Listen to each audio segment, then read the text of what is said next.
money. So we're gonna jump right in because we hype with this pregame conversation. We're gonna call it because Kamau touched on it earlier in our IG live. He said that pursuit of happiness.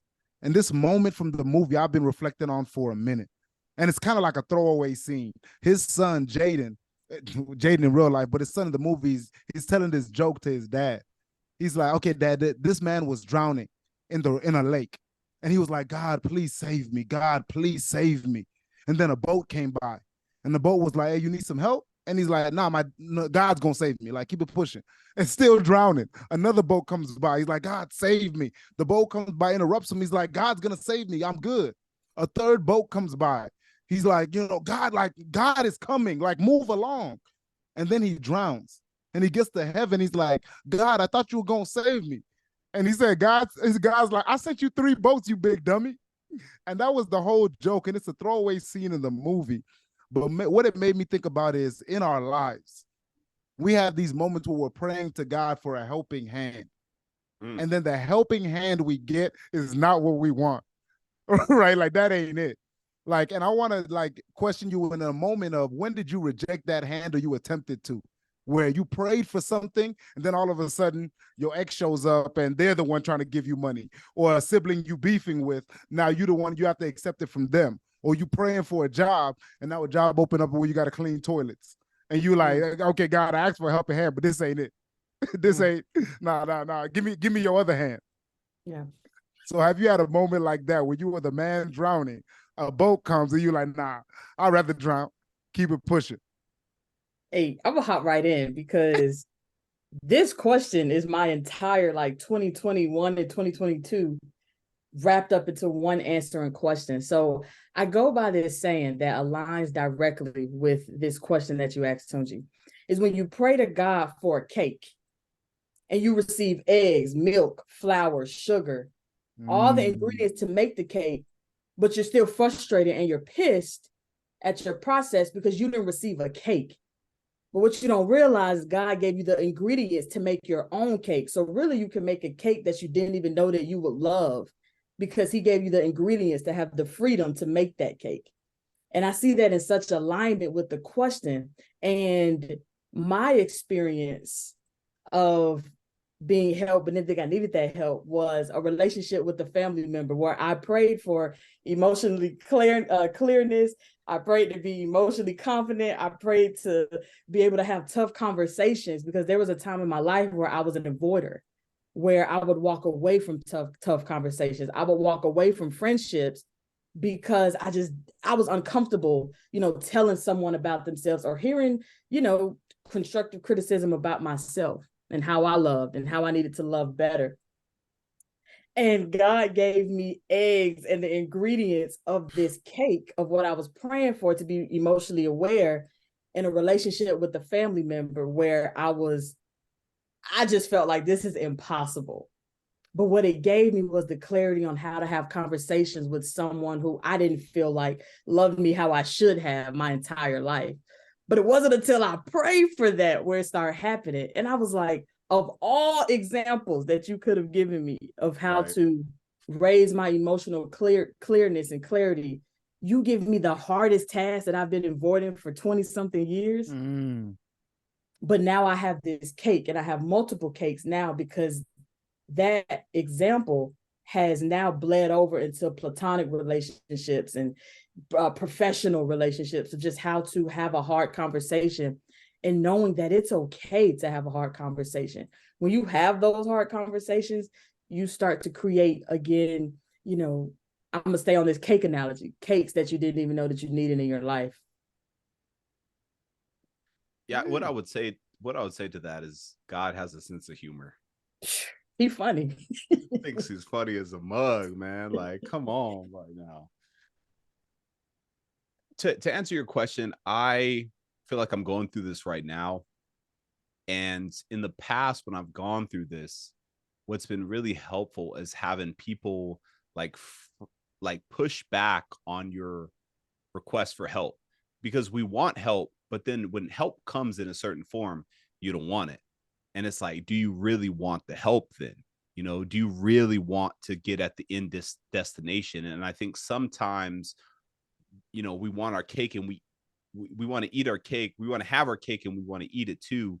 And I think there's like a disconnect in our mind in terms of what the end result is. And what I often need is somebody to be like, bro, like, do you really want it though? Like, you telling me you want it, but like your actions are not aligning. So do you really want it? If you really want it, then you got to really get it. You really got to really take the thing that you have available and make it happen. But if you really don't want it, stop saying you want it.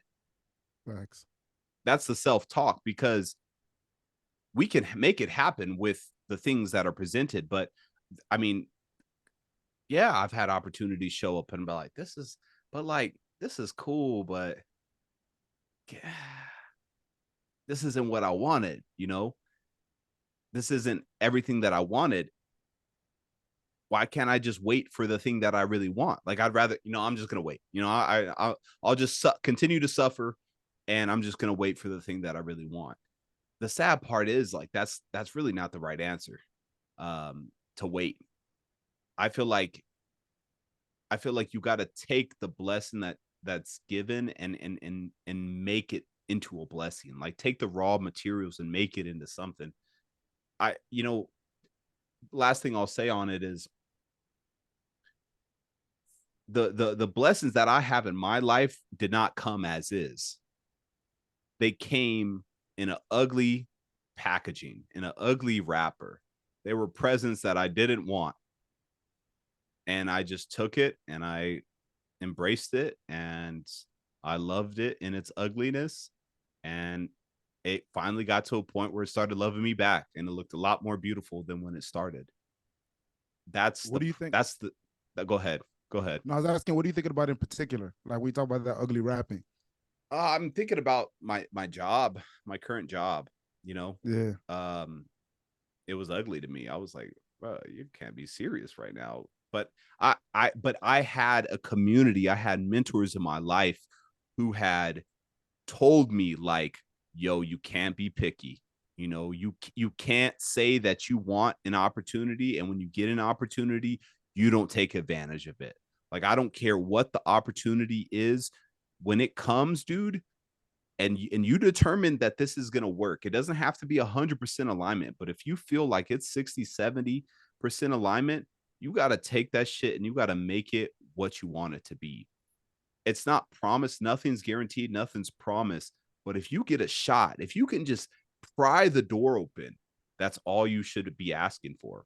And I feel like now, on the other side of this, 4 years later, where I'm a little bit more spoiled now, I'm like, hey, like, I can have what I want. I'm in a situation that I've created, and I'm good now. Now, when other, like, cracked doors get presented to me, I'm like, I don't want that. I want it to be fully open. Like, I want to just stroll through comfortably. Like, why would I walk from this door that's already wide open to another cracked door? And I think that's just like a false sense of reality for myself. It's like, doors just, I don't know what you thought this was, but like, doors just don't be wide open, Facts. Oh boy, what it made me think about is when you talk about having to shift into that mentality of, I can make this happen. Like, I can take this ingredients and cook and make a cake, right? Like, having to dig into it. I was just like, the other morning I was working out, and you know how you get into, you listen to a beat and you're like, oh, I can freestyle on this. I can snap on this. And I just had the idea of, if I were to be given somebody else's life, and this is arrogant and cocky to say, but I think this mentality is necessary at times, where if I were to be given the cards that somebody else was dealt in life, I would go to God and say, same rules, right? And I would cook with the hand that you were dealt with. And like, that's a certain mentality of, I could deal with these ingredients. But when I take to the step back of, have I actually done this in my life? I've been blessed like other people haven't. My challenge was humility. Like, my dad would, if I was able to humble myself enough and I had an opportunity, he would have been there to help me financially. And most times, I don't know if this is just like, oh, I'm a man, I'm gonna figure this life thing out myself. I would use my money irresponsibly. And if I had $5 and 2 weeks left in the month, I'm going to starve. I'm going to go to whatever after school program or whatever they have where I can get free pizza, free whatever, rather than humbling myself and going to my dad and being like, yo, can I get like $50 extra at the end of the month? Or I don't get paid for another 2 weeks and whatever it is. But my one moment where I almost slapped the hand away is when I would have never been a personal trainer. And the only reason why I humbled myself and I didn't slap my dad's hand away and I asked for the money is because it had a window of opportunity. Like as a personal trainer, I had like 2 weeks to pay this down payment and then be able to do in the program. And it was like $250 as opposed to like $750 or something like that. And I ain't even had the $250. So I had to go to him and say, okay, this is the opportunity I want. I don't have the money, even though I knew I should have. I wanted to pay for it myself. But because I did that, I have all these years of experience as a personal trainer. How many people have been blessed by the knowledge I've gained in doing that program because I didn't slap the hand away?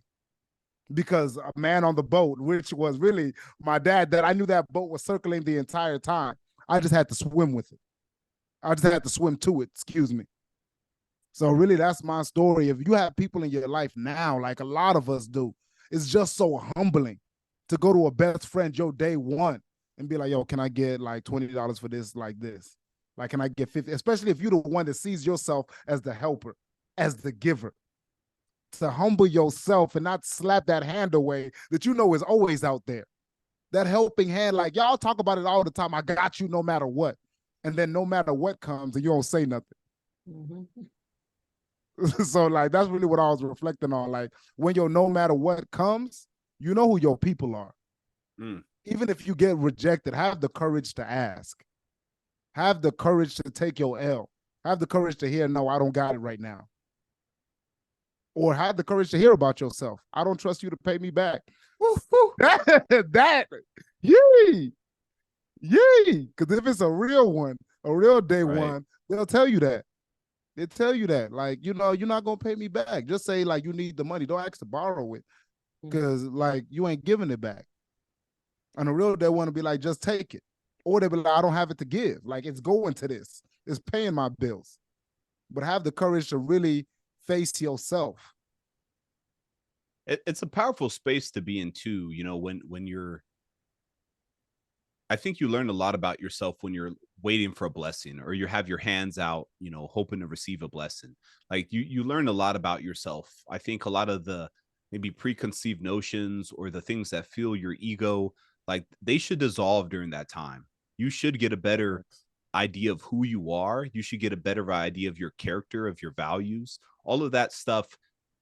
It's just an opportunity to inspect it again and to really be like, okay, you know, this little reality that I had played in my head or these conversations, you know, maybe they don't connect as cleanly as maybe I thought, you know.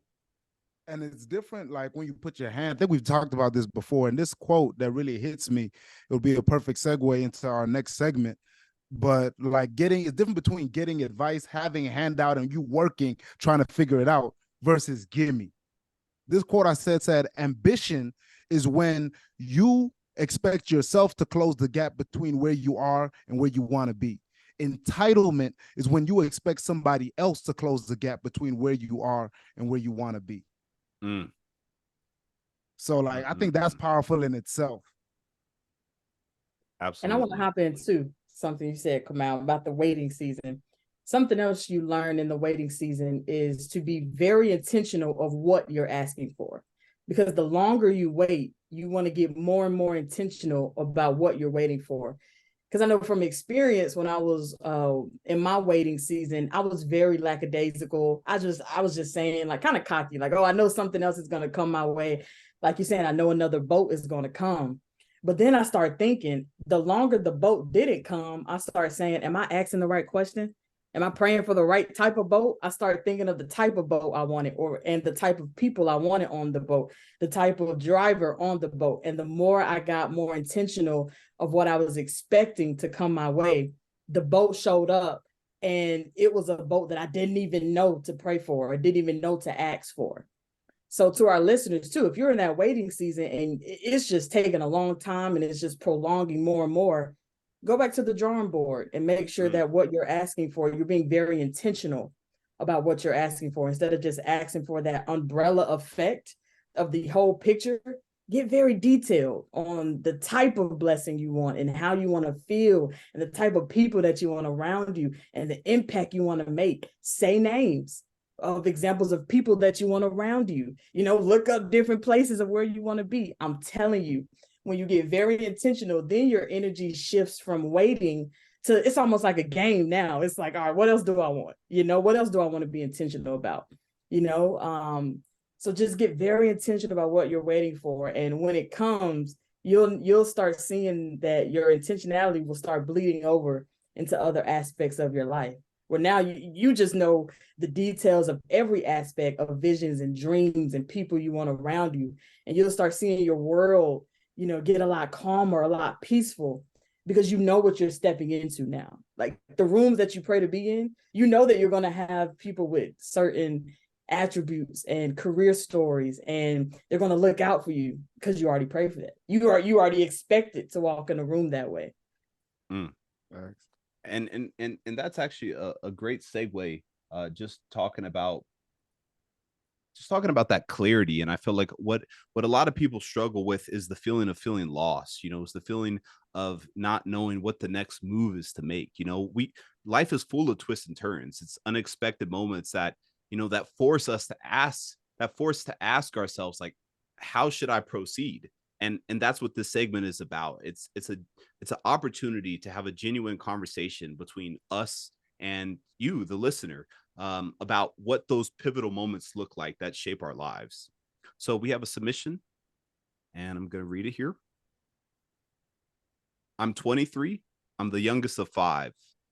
I live in the house I grew up in with my parents and my nieces and my nephews. I'm ready to move on with my life, but there are people at home who need me. My parents are getting old and don't have enough energy to be raising their kids' kids. I would feel bad about leaving them behind. It just seems really selfish. Yet all of my siblings have their own lives, and I'm just the one taking care of people who need it. I want what's next for me, but I don't want to abandon anyone. How should I proceed? Hey, you, from a youngest to a youngest, first of all, I want to start to say, like, just keep it a buck. Even the fact that you're asking this question, I have a lot of respect for you, because I didn't even look at life this way. Youngest of 9, and I was like, I had a selfishness out the grip, like a vision, like this was my life that I was trying to live, and I didn't even look to my left and my right. I had always looked at my older siblings like they were the one that were imparting on me. They were the one sacrificing for me. They were one helping throw me a oop so I can live the life that I wanted to live. So I guess all that's to say is you only have one life to live, right? And these are people that love you. And even if they don't understand now, prove yourself right. Prove yourself right. Yes, your parent, like, I don't know. I think number one is the genuine conversation with yourself. Like 5-10 years down the road, will you be able to live with yourself if you're still in that house? Will you be able to live with yourself if you didn't really find out what you were capable of? If you didn't really find out like what was in you for the world, you didn't get it out. Because there's more of you that needs to go out into the world than just needs to go into that house. That's my mentality. And it's a balancing act between what I'm born to give to the world and what I'm born to give to my family. I have responsibilities in both places. But I just say that, okay, if I don't give what I have to give to the world, I'll say it this way, because I'm a ramble, because this hits my soul. I'm really like passionate about this idea. And I saw something where Dr. Jordan Peterson, this psychologist, he talked about how one of the hardest things for a mother to do is give your child out into the world, because the world is a dangerous place. And they said, like, you can lose your body out in the world. You can die out there. But what's worse is if you stay in this house, you will lose your soul. And that's much worse than losing your body. So I would say my only fear is for you is if I would have stayed in the house and not risked going out into the world, I would have lost my soul. So I think that's the core question for me to you is like, don't lose your soul. If staying in that house at the risk of, oh, my parents are old, these other people are here, it costs you your soul, it's not worth it. Risk going out. And I would say, close it out with one of my favorite quotes that really started me on my journey is T.S. Eliot. He said, only those who risk going too far will ever realize how far one can go. And I would say risk going too far. To this writer, the first word that came to mind was the word heavy. Because for this writer to think that they will abandon their family by venturing out into new opportunities, that's very heavy. And that's a very heavy word. And I wouldn't want anyone, especially this writer, to use that word so frivolously and so freely, because you can abandon two ways. You can abandon physically, right? Physically leave someone behind. And I think that's what this writer is thinking about. But I think a lot of people forget about that emotional, like the individuals who can abandon someone emotionally. And you seem like you really love your family to even think of that heavy word or think that you might abandon your family by venturing out. And my advice is to kind of revisit that word abandon, sit with that word abandon and think of other ways how you are not abandoning your family if you decide to venture out on your own and move out. Because to still be there emotionally for your family, show up for them emotionally, love them how they need to, pour into them, that's not abandoning them. And you don't have to be in the same physical house with your family to pour into them and have them pour into you. And you can still help your family in so many other ways. At the same time, if you know more than us when it's time for you to move on to the other version of your life. But before you do that, where this might bring you peace and knowing that you're not abandoning your family, is to write down some goals or write down some things that you want to still do for your family when you move out the house. Maybe you will heighten up some things that you're already doing for them in the house. For example, if you were helping your mother go get groceries because she didn't have time or she worked nights, whatever her situation is, maybe you will heighten that and you will help out a little more. When you grocery shop for yourself, you will help her out. I'm just giving examples of what that looks like to still show up for your family when you venture out. But to close out, revisit that word abandonment, because I promise you, the fact that you're even have a fear of abandoning your family, you have not abandoned them and you will not. Because people who abandon do not fear that they will abandon. So you're one step closer to being free and still loving your family, but loving yourself enough to know that it's time to move forward. And do not feel bad about that, because you have to look out for yourself. You know, I think an important differentiation that I think a lot of us lovers, I'm just going to call us people who love, who are very compassionate people, I think an important differentiation we have to make is between like the family unit and yourself. And sometimes those lines get really blurry, where you identify as, I am the protector, the provider, you know, the guy, the girl, the mother, the father, the responsible person for this family unit. And your identity, your wants, your needs gets mixed up into that, and it kind of falls in the rankings. And I think it's important to differentiate the two, like to think of the family as a unit, but to also think of yourself as an individual. And an important concept that we talk a lot about is beautiful selfishness. And the way that that relates to the family unit is, in my opinion, if you're the youngest and your parents are getting older, they've done their job. If you're 23 years old, you're not in jail, you're not dead, you're not locked up, you don't have, you know, a family of your own quite yet, they've done their job. They can't take you any farther. And if you aren't beautifully selfish, you can't take them any farther. And you guys are going to be where you're at. To think about the family unit now, I would try on the lens of taking one step back to take two steps forward. If you aren't beautifully selfish with yourself, with your potential, with what you're here to do in the world, there's no way that your family is going to be able to take 2 steps forward. Mm. Like they're going to have to be able to deal with some of that uncomfortableness in the meantime as you're figuring it out. They have to. You're going to have to take that. Everybody's going to have to feel that, you know. But the only way for us to take 2 steps forward is if you actually bet on yourself. You know, to stay in the comfort zone where like I'm just handling, I'm responsible. They love you for that, and they're appreciative of that. But if you allow the short-sightedness to cloud the vision, you guys aren't going any further. And that's a waste, in my opinion, because you've been blessed with an opportunity. They've done a solid job of getting you to where you are right now.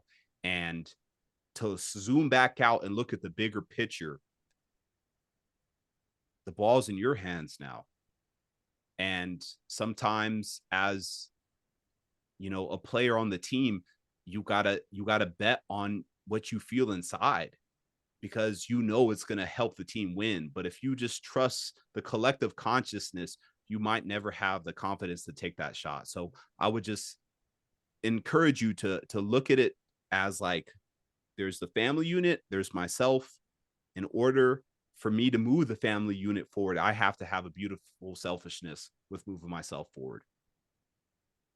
And I feel like that's the perfect segue into Glows and Grows, because my Glows and Grows are super family oriented.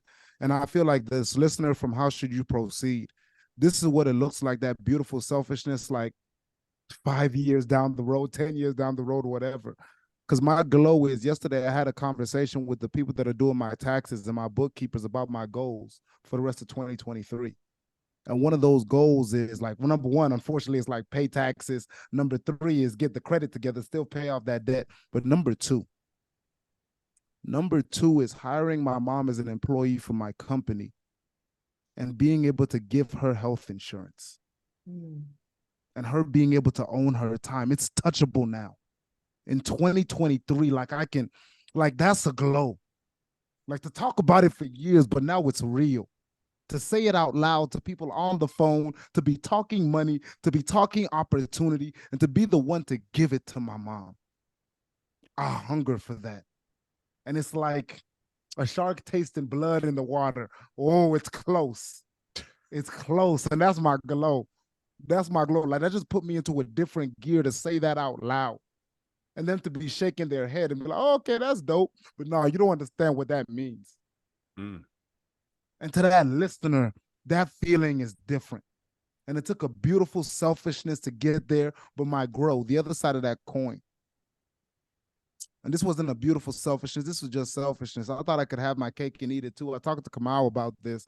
I went on a trip to Cancun, Mexico, and I thought I had it all figured out. My mom had knee surgery on Tuesday, and I was supposed to be able to fly back. I had a 6 a.m. flight. Rainstorms, flights were canceled. I switched airlines, bought another ticket. That flight was canceled too. Like I just felt like God humbled me and say, sit down. I missed the knee surgery. My sister was there carrying that load by herself, watching my mom go under anesthesia and not knowing if she would wake up, like dealing by sitting in that room by herself when I was supposed to be there. And what's worse is last year, this same time, she had the surgery on the other knee and I wasn't there either. And I had looked her in the eye and said, I got you. Then I got humbled by life because I thought I could have the cake and eat it too. And I was like, come on, really, I don't have regrets, but like I wish I didn't go on that trip. I wish I didn't. Even out of all those great experiences, I would rather sat at home all weekend and be sitting in that room with my sister and my mom. So there's not necessarily anything in the grow in the sense of I want to do better. That moment has passed. But the grow in the sense of that hurts and I need to hold on to that hurt. So 2 sides of the coin. And my soundtrack to my glow and my grow, a song I've been listening to over and over again, Marvin Gaye, I Want You. Like, I want you, but I want you to want me too. I want you to want me too. And it's just like, it says it all, but I've really been thinking about like dreams and visions. Like that vision you have of yourself is like already in existence on the other side of the universe. Like, nah, I like you a lot more than you like me. I've been wanting you a lot longer than you've been wanting me. And I'm just waiting on you to sacrifice for me.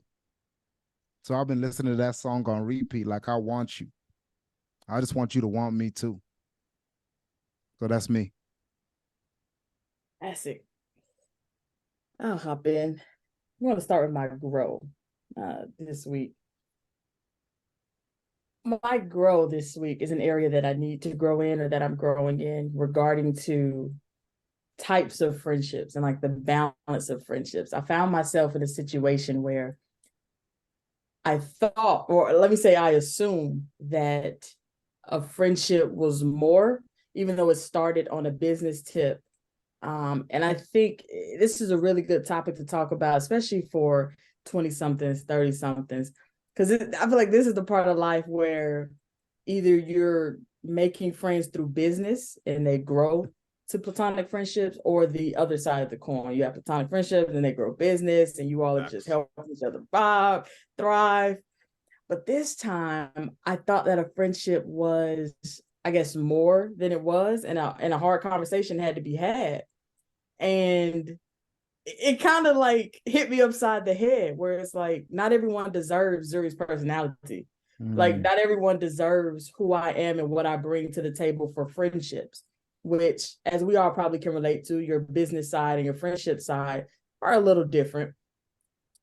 And that was just a really lesson to me. Not saying the other person isn't a great person, of course, but speaking of myself, speaking of me, and like you said, the beautiful selfishness of knowing what I offer friendships and knowing what that I can pour into friendships, it was just a beautiful realization that it's okay to realize that someone isn't as much as a friend, and they're just more on the business tip, because that's important too, especially as we're creating businesses and thriving. So that's the growth point where I grew in that moment, to learn how to differentiate between the two, but still show up in whatever that relationship looks like. And I was proud of myself in that moment. Like, just standing in that moment. Have you ever been having a conversation and you have a realization inside, and you're just proud of yourself in the moment, even though you're still working through that conversation in that exact moment? And I was so proud of myself. I was just so happy that I'm realizing things in the moment. I think that's peaceful, and I think that's godlike, honestly. And I just felt on top of the world in that moment. So that was a place where I grew, and I know I'm gonna continue to keep growing. My glow, I don't really have a specific glow. I'm just really enjoying where I am in life right now. I'm very content. At the same time, I know that I'm still elevating, and I think that's a great place to be, because it's okay to be content, but you don't want to be too content where you start to be complacent. And I'm not in a complacency, but I'm content with everything I have right now, and I'm learning whatever it might be. At the same time, I know there's still, some heights that I'm reaching and going to reach. My soundtrack, it's from a lady, Victoria Monet, that I feel I've heard her songs on the radio, but I haven't intentionally tapped into her.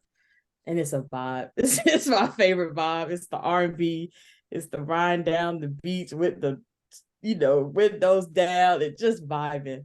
It's a song, We Might Be Falling in Love. I might have butchered that a little bit in the words, but it's such a vibe, featuring Bryson Tiller. So both of my favorite R&B vibes on one song. So yeah, that's my growing glow for this week. That one sound like a vibe. Yeah. My grow is, I've been feeling very chaotic internally. It's been a lot of chaos, and I think the grow here is to be more disciplined, to get more hard, to be more like David Goggins, in the sense where it's just like, get hard, like that's the vibe I feel like would help me. And the reason why is because I feel like I have a lot of energy, like a lot of life force. I'm young, I'm excited. I'm like, I have things to inflict upon this world.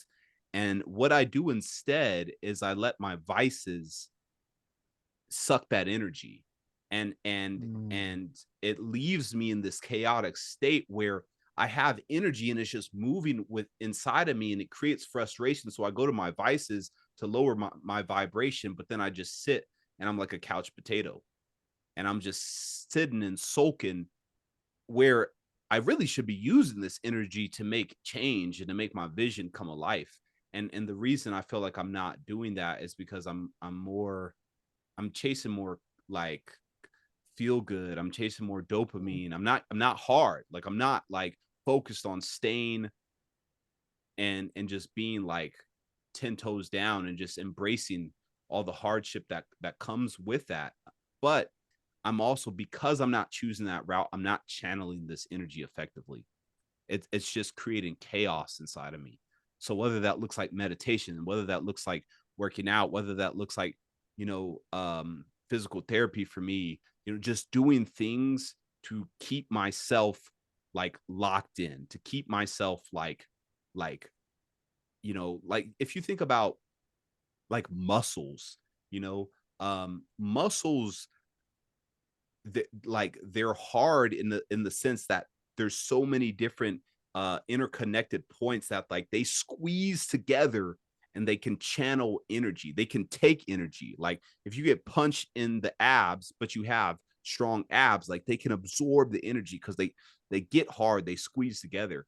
But if you're just really loose, then like you can't control the energy the same way.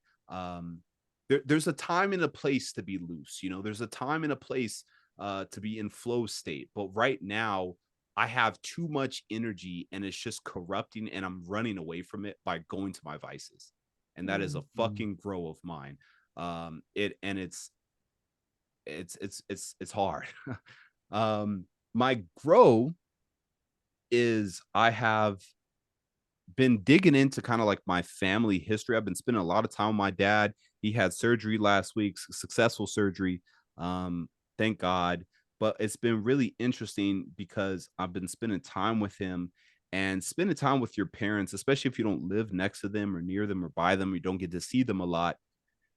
Spending that time, I'm just asking all these questions about myself. All these questions about like, and it's funny hearing him talk about like, oh yeah, that's something I struggle with. Oh yeah, that's something that our family struggles with. Oh yeah. And it's just like, damn, like I'm not on an island, like these things are in my DNA. And just getting a better understanding of that, not feeling like not being so hard on myself, because it's just like, okay, this is something that like our family has struggled with, like substance abuse. Our family has struggled with divorces. Our family has struggled with a lot of this trauma and these things that I see in my life, and I'm like, this is bogus. So that's been a glow of mine to have that, to get to know, and just to have those and be like, damn, like, I'm not alone. I don't have a soundtrack, but I do have a media, like an interview that you could listen to. It was the Breakfast Club interview with Kanye. I think it was like 6 or 7 years ago. He has a black t-shirt on, a gold chain, and it was a fascinating interview, because to listen to what he was saying like 6 or 7 years ago, I remember listening to the same episode and I was like, this guy's an asshole. He is so full of himself. He is cocky. He is this, he is that. But man, listening to that interview and looking at some of the things that he spoke into existence, and some of the things he was so right on, so precisely right on the money. It's sometimes, I think it just gave me the perspective that you're not always going to be understood. Even by some of the most sensible people, the curators of the culture, who champion you in one right, but they're not going to like how you move in another right. And I feel like you gotta trust that inner genius. You got to be able to trust yourself in the midst of chaos, when people are telling you like, what the fuck are you doing? If you got a vision, you got to trust that shit. And that interview, just re-listening to it, I was like, man, this guy, wow. So that was kind of the piece of media that I consumed that really stirred my soul this week. Dope. And to close this out, we started talking about like pursuit of happiness and slapping away that helping hand. And I just want to close with another clip from that movie, Pursuit of Happiness, where my man is dribbling on the top of that basketball court. And he's like, I'm going to the NBA. I'm going to the NBA. And like you said, his dad dug into the family. Like, I was never that athletic. You're not that athletic. It's not that you're not him, but basketball ain't it. And you see his whole body deflating. The little boy, his son, drops the basketball. And then he catches himself, looks at this son, and he's like, don't let anybody tell you can't do anything, not even me. And I just want to close this episode talking to myself, talking to Zuri, talking to Kamau, talking to all the listeners and say, don't let anybody tell you can't do anything, not even yourself. And when you pray for that helping hand, yo, grab it. Like no matter what it looks like, no matter what the ingredients of the cake looks like, grab it. And you are loved. You are loved. Let's end with that. And may every pivot you have in life be followed by a proceed. Hey, we love y'all, boy. Hey, till next time. Ashe.